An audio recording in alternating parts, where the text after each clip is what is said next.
talk now to the former Liverpool and England striker, John Barnes. Great to have you on the programme. You've said that you're 100% behind Gary Lineker. Why is that? Well, first of all, there are two issues. I was listening to the gentleman before. In terms of impartiality, I don't know when the BBC have ever been impartial. In fact, BBC's reporting on the Qatar World Cup was anything but impartial.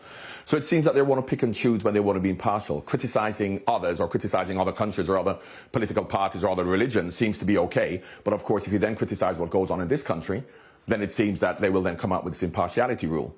The second thing, which a lot of people took offence to, is the perception that Gary was equating Britain to Nazi Germany, which he wasn't. What he said was the language used regarding the refugees is similar to the language used in 1930s Germany, which it was. And of course, we can see how that ended up. And Gary is not saying, I'm not saying that that's how it's going to end up. But of course, the language used in terms of creating this perception of an unworthy refugee, very much like the Jews were unworthy to be German, and Germans were better than Jews. That was the language that was used, and that's what we're saying here. We're talking about the refugees coming over, and the language used towards the refugees coming over on boats, in terms of them being rapists, in terms of them being criminals, is different to the refugees from the Ukraine. And that is what we have to address. And that is what I want Gary and everybody supporting him to talk about. Us talking about the worthiness of different groups of people, because that's how discrimination starts. Be it men, women towards men, in terms of the worthiness of a woman towards a man, blacks towards whites, gays towards straight people, and a Syrian refugee coming over on a boat in relation to a Ukrainian refugee coming over. We don't hear language from the Ukrainian refugees situation talking about rapists and murderers, but we hear it about the Iraqis and the Syrians. And that's what I would like Gary and people to talk about. The worthiness of everybody, including the Syrian refugees, in relation to the Ukrainian refugees. Look, you raised some really important points, and points that many people are going to have strong views about, right? But I guess what some would argue is that, is Gary Lineker the right person to be entering this debate? He's paid licence fee money. He is presenter of the BBC's flagship programme.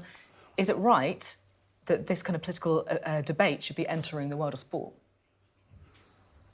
Would Gary Lineker be the right person to talk about the LGBTQ rights and human rights in Qatar? We can't have it both ways. We accept that. So why can't he talk about it here? So this is the point I'm making about impartiality, and we're saying that stick to sports. But when we want to criticize other countries or other religions, we then say, yes, let the sports people come out and talk about that, but don't criticize what goes on in this country. We can't have it both ways. Interesting. You're talking there about the sort of double standards and what you would see as you can't have it both ways, certainly. We've seen a wave of sports presenters, commentators refusing to appear on the BBC in support of Gary Lineker. Do you think that they're right to do that?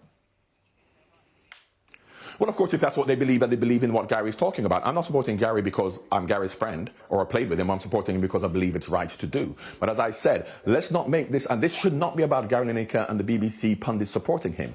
This should be about the refugees and them coming over, and that's the conversation that should be had. Now, this is a distraction to, and I suppose the government is quite happy with this, a distraction to the cost of living crisis, a distraction to, you know, the working conditions for the nurses and railway workers and postal workers. So this is probably quite welcome, because of course no one's now talking about real issues, you know, because this really is just a sideshow and it's inconsequential and it's meaningless. But we've had 3 or 4 days and it will continue to run, and I think it's quite a welcome distraction to real issues from the government. How do you see it being resolved? Because you have got the people who are supporting Gary Lineker refusing to, if you like, cross the invisible picket line. You've got the Director General of the BBC apologising. Where does this go? Well, of course, a compromise will be had. They'll come back together. The profile of lots of people will be raised. The profile of the BBC will be raised, and they'll do the right thing. And it'll be, the status quo will resume very shortly, with everybody being happy. Do you think that the BBC guidelines themselves need to be looked at? Perhaps it's a bit of unclarity, shall we say, a lack of clarity in the guidelines themselves.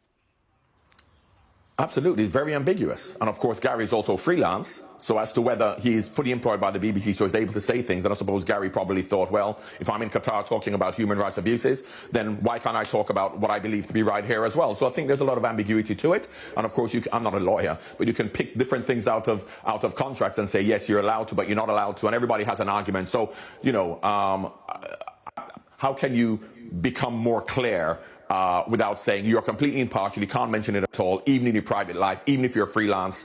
But as I said, I'm just sad that this has been going on for so long when we have many more issues to talk about. Have you had a call to present Match of the Day? No. I think they've lost my number. I'm called by many people for many years. You know what? If you volunteered to do it now, I bet they'd be on the phone straight away. Would you do it? Well, only because there's nobody else. No, I wouldn't do it. Presenting, if I was able to present, I would think about it. But my presenting days are over. But I suppose that anybody who's going to be doing it now is because there's nobody else to do it who can do it. But I won't be one of them, no. Thank you very much. Good to talk to you today, John Barnes there.